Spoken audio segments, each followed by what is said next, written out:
There is no best advice, there is only the advice that is best for yourself. So when we look at advice, at least how I see it at least, it's just a suggestion for someone to follow that might be in a bit of trouble or wanting a bit of help with something. And when we do look at advice, or the best advice, it's kind of like the end result of an outcome or a problem. The process, because you can have 7 best tips to financial freedom or 7 best tips to getting the biggest muscles in the room, but it might lack the understanding of these are, yes, maybe the best tips, but it takes the implementation and going to the gym and that process to actually have the best results. And sometimes the best advice is only subjective to the person. For example, I mean, dieting is a huge one. We've got all these range of different diets and that, but it really comes down to the individual constitution of the person, the stresses in their life. Are they comfort eating? Are they overeating? What they've been brought up in, like a household that values junk food over health food. Is the health food itself, like avocado might be a great energy builder for some, it might make others completely sluggish sort of thing, because we're all individual in how we process not only food but experiences and even trauma. We all process trauma in different ways. 2 people can experience the exact same situation, traumatic event, but their recovery will depend upon their environment, their emotional development. So some may recover quicker, some may take longer, and some might recover quicker and then relapse sort of thing. It's really dependent upon the independent experience of a person.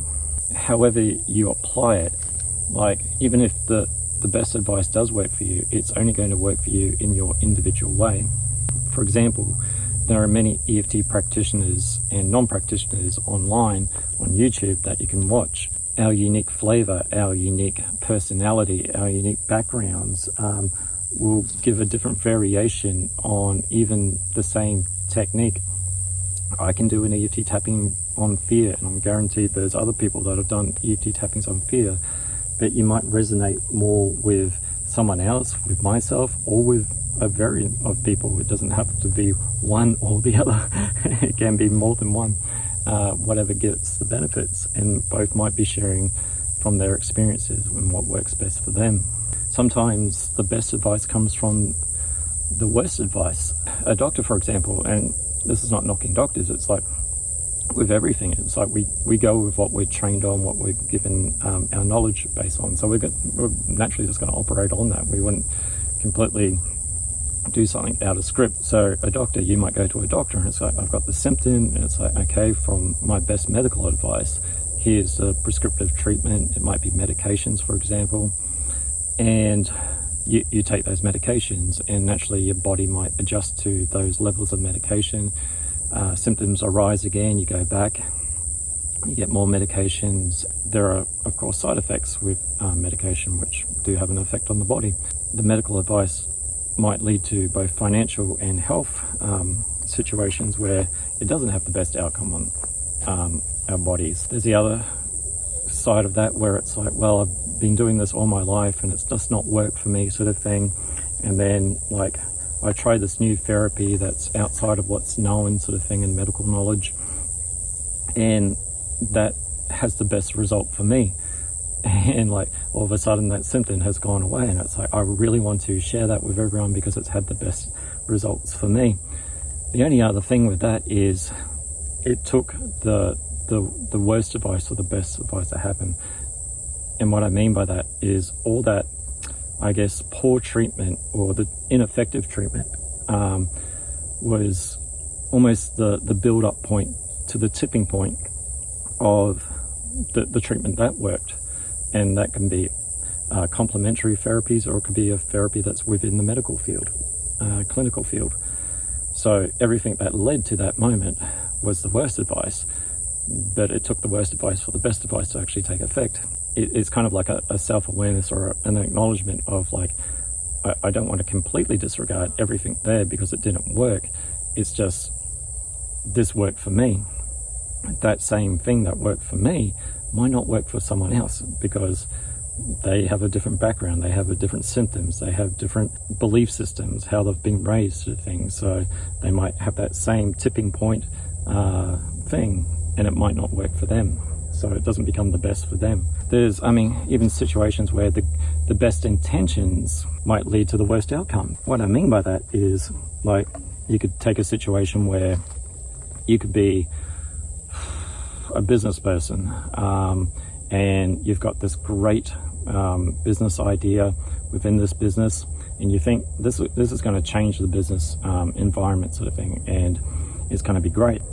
Now you go with best intentions to your boss and present this project and say, hey, this is going to actually change a lot of things and it'll work. It might have a lot of validity behind it, a lot of research, whatever. And for whatever reason, the boss says no. And the reason might just not even be logical. It could be to their own game, whatever it is. You might go, well, well, screw them sort of thing. I'll show them sort of thing. So complete walk away from that field and to start your own field, to start your own business project. But this was about best intentions. Now the intention was, I didn't get my project seen, validated, heard, understood. The best intention is actually out of retaliation.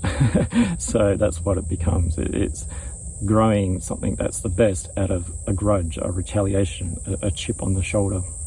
So even if it's the most peaceful, like charitable things, if that's the driving mechanism, then it's always going to be driving out of a form of anger in a way of, I didn't get seen, I didn't get heard, I didn't get valued, so I shall have my way.